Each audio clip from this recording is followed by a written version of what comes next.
नमस्कार दोस्तों, स्वागत है आप सभी का इस वीडियो में। आज की इस वीडियो में हम लोग एएनएम बहाली प्रक्रिया के बारे में जानने वाले हैं। फाइनली आप लोगों का बहाली की जो प्रक्रिया है वो शुरू होने वाले हैं। इसके बारे में हम पूरी डिटेल्स में जानेंगे भी। और स्वास्थ्य मंत्री जी भी बोले थे कि 15 दिनों में बहाली की प्रक्रिया एएनएम की शुरू होंगे। तो फाइनली अब आप लोगों का बहाली के प्रोसेस शुरू होने वाले हैं।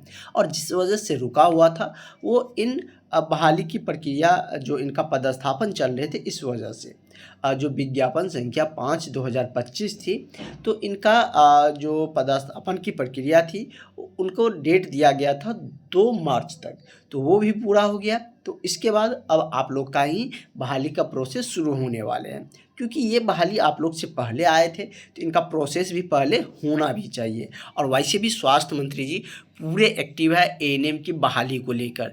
तो एएनएम की बहाली में बिल्कुल भी डिले नहीं होंगे। अगर हम बात कर लें तो आप लोगों को काउंसलिंग डेट के बारे में भी बताएंगे, कब से आप लोगों का प्रक्रिया शुरू होने जा रही है, पूरी जानकारियाँ और पूरी क्या कुछ तैयारियाँ हो रही है, वो सारी हम जानकारी आपको बताएंगे। तो वीडियो को लास्ट तक बने रहिएगा। चैनल पे पहली बार आए तो सब्सक्राइब जरूर कर लीजिएगा। आप लोगों को सारी इन्फॉर्मेशन मिलते रहेंगे संविदा 5006 एएनएम की रिगार्डिंग। और जिसको भी परमानेंट जॉब इस बार करनी है, जैसे कि 5006 में भी बहुत सारे मेरे स्टूडेंट का रिजल्ट हुआ है। इससे पहले भी 10,709 बीटीएससी का एएनएम बहाली आया था, 22 वाले वैकेंसी उसमें भी हुआ था। तो आप लोगों का भी इसमें निश्चित ही सिलेक्शन होंगे। मैक्सिमम स्टूडेंटों का सिलेक्शन होगा। सिलेक्शन तो होगा ही, लेकिन ज़्यादातर स्टूडेंट को मेरे पास से सिलेक्शन होंगे। तो अगर आप लोगों को भी इस बार बीटीएससी में परमानेंट जॉब करनी है तो नए बैच शुरू हो चुका है। तो इस नंबर पे नीचे दिए गए जो नंबर है, इस पर व्हाट्सअप करके कॉल करके जुड़ जाइएगा। अभी होली का ऑफर भी है, कम फी में आपको एप्लीकेशन में भी 6 महीना के लिए वैलिड कर देंगे। आप लोगों को टेस्ट सीरीज भी स्टार्ट हो चुका है, 7 टेस्ट हो चुका है, सारा टेस्ट भी आपको मिलेंगे। और आप लोगों को प्रत्येक सप्ताह टेस्ट भी होते हैं। और थ्योरी के साथ आप लोगों को classes, live classes, recorded classes दोनों मिलते हैं। तो 100% आप लोगों का एग्ज़ाम निकलेगा। ज़रूर आप लोग कॉन्टैक्ट करके जुड़ जाइएगा। अगर हम स्वास्थ्य विभाग के नोटिस की हम बात कर लें तो ये नोटिस आप लोगों को देखने को मिले थे। और इस नोटिस के बाद अब आप लोग का जो बहाली का प्रक्रिया होंगे उसके रिगार्डिंग जल्द आप लोगों को नोटिफिकेशन देखने को मिलेंगे। अभी ऑफिस फ़िलहाल 2 दिनों के लिए बंद है। तो आप लोगों को होली के बाद आप लोगों को जो एएनएम की बहाली की जो प्रक्रिया है, जो जैसे कि इन सब का पदस्थापन सब सारा चीज़ प्रक्रिया शुरू हो चुका है। और मतलब कि करवा भी लिया गया है, जो कि 2 मार्च ही दिया गया था डेट। तो इसके रिगार्डिंग हमने आपको सूचना बताए भी थे। लेकिन अब आप लोग पूरे एक्टिव हो जाइए, क्योंकि अब आप लोगों का ही बहाली की प्रक्रिया होने वाली है। इन सब का जो भी प्रोसेस पदस्थापन को लेकर होना था, उनका डेट भी ओवर हो चुका और उनका संपन्न भी हो गया है। तो इसके पश्चात अब आप लोग का ही इसका अगला जो विज्ञापन संख्या थे स्वास्थ्य विभाग का, उसमें आप लोग का ही नंबर है। आप लोग का विज्ञापन संख्या जो 8/2025 है। तो अब आप लोगों का बहाली का प्रोसेस होंगे। और कल की वीडियो में हमने आपको बताए थे कि स्कोर कार्ड की रिगार्डिंग। और आप सब में बहुत सारे स्टूडेंटों के मन में थे कि सर क्या अभी तक तो स्कोर कार्ड नहीं दिया है, तो क्या फिर से नॉर्मलाइज होके मेरा नंबर बढ़ेगा, या फिर से जो सिलेक्टेड हो गया उनके मन में भी है कन्फ्यूजन कि क्या फिर से रिज़ल्ट जारी होंगे काउंसलिंग के लिए, या जो फाइनल मेरिट है उनके लिए। तो हमने कल के वीडियो में भी उनको क्लियर किए थे। और आज भी बता रहे हैं कि फाइनल मेरिट में लिस्ट जारी जरूर करेगा। जिन भी कैंडिडेटों का सेलेक्ट किए जाएंगे उनका लिस्ट जारी जरूर करेगा। और जैसे कि कुछ स्टूडेंट को डिस्क्वालीफाई किए गए थे, तो अगर उनके जगह पर नए न्यू स्टूडेंट को लेने होंगे जो कट ऑफ के करीब होंगे, तो कट ऑफ को डिक्रीज कर सकता है। क्या कर सकता है? तो कट ऑफ को डिक्रीज करके कुछ स्टूडेंट को शामिल कर सकते हैं।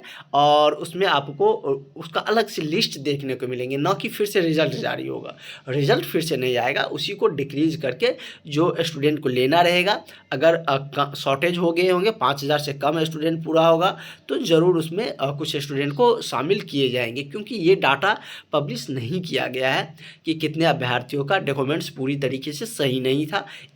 वो तो मतलब कि जो लिस्ट दिया गया था उसमें डिसक्वालीफाई लिखा गया था, लेकिन उस स्टूडेंट को मौका भी दिया गया था कि आप इस डेट को आइए और अपना डॉक्यूमेंट्स फिर से वेरीफाई कराइए। कुछ स्टूडेंट जो अदर स्टेट वाले थे वो तो नहीं कर पाएंगे क्योंकि उसमें दिक्कत आ गया था, वो मतलब अदर स्टेट के थे लेकिन वो कैटेगरी के लाभ ले लिए थे, तो उसके पास तो बिहार का कैटेगरी तो होंगे नहीं, तो वो तो ऐसे ही ऑलरेडी बाहर हो जाएगा। हाँ, बिहार वाले जो कुछ स्टूडेंट थे, अगर उन्होंने अपना जो डॉक्यूमेंट्स सबमिट किए होंगे तो उसको इंक्लूड किए जाएंगे, नहीं तो जो लिखा गया था उस आप लिस्ट में देखे थे क्लियर मेंशन था डिस्क्वालीफाई, तो वो कर सकते हैं।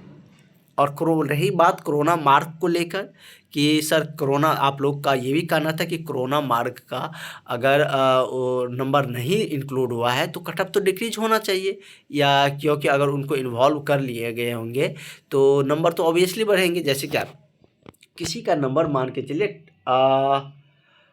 32 आ रहा है, कोरोना की वजह से उसको 7 नंबर बढ़ गया तो उसको 39 आ गया, और कुछ कैटेगरी का कटअप 33-32 ऐसी सब का था, और भी कुछ मतलब कि ईबीसी सब का, तो वो तो क्वालिफाई हो गए।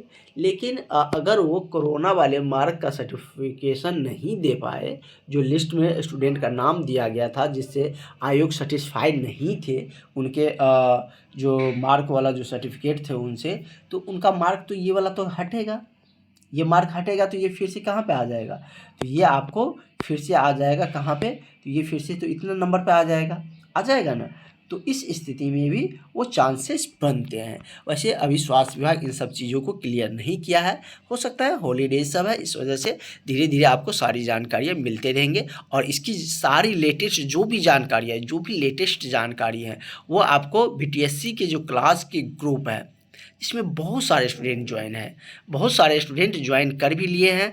अगर आप लोगों ने भी अभी तक ज्वाइन नहीं किए हैं तो ज़रूर ज्वाइन कर लीजिएगा। इस ग्रुप में आपको सारी जानकारियाँ मिलेंगे 5006 एएनएम के रिगार्डिंग, जो भी इन्फॉर्मेशन है, आगे तो बहुत सारे इन्फॉर्मेशन आएंगे क्योंकि आयोग ने भी नोटिस जारी किए थे या मेल भेजे थे आप लोगों को, बहुत सारे स्टूडेंट को मेल आए थे ना, तो उन्होंने बोले थे कि वेबसाइट पर विजिट करते रहने के लिए, तो वो सारी जानकारियाँ आपको क्लास के ग्रुप में मिलते रहेंगे, ठीक है। तो और बीटीएससी का तैयारी तो होते ही रहेंगे, क्या आपको संविदा में हो जाएगा तो बीटीएससी परमानेंट एएनएम का तैयारी नहीं करिएगा? ज़रूर करिएगा, सब कर रहे हैं। मेरे पास तो बहुत सारे स्टूडेंट हैं जिसका रिजल्ट हुआ है वो तो और स्टार्टिंग से लग गया है, जिसका नहीं हुआ वो भी उससे ज़्यादा मेहनत कर रहे हैं, और निश्चित ही उन सबका सिलेक्शन होगा। जिस तरीके से टेस्ट सीरीज थ्योरी के साथ क्लासेज लिए जा रहे हैं और एक एक टॉपिक से 500 क्वेश्चन करवाया जा रहा है, और उसके बाद सबको शॉर्टेज करके वीवा क्वेश्चन भी करवाएंगे, तो ज़रूर आप लोग जुड़िएगा। अगर एएनएम की नौकरी अगर इस बार आपको बिहार में ही लेना है, अगर बिहार में ही परमानेंट जॉब करनी है, तो फिर बार बार मौका परमानेंट बहाली का मिलेगा नहीं, संविदा वाला मिल जाएगा लेकिन परमानेंट का नहीं मिलेगा। इस बात को आप लोग ध्यान में रखिएगा।